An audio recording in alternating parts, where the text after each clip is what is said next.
একটা অফলাইন যাচ্ছে, ঠিক আছে? বাজারে ওয়াইফাই কানেক্ট করে কল দিবি। আধা ঘন্টা 1 ঘন্টা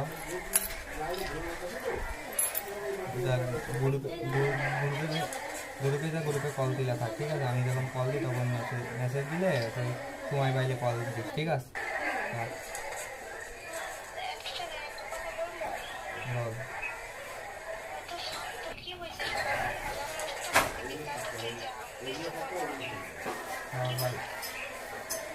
বমি করছিলাম কিন্তু বের হয় নাই, ওই জন্য হসপিটালে গেছিলাম, তারপরে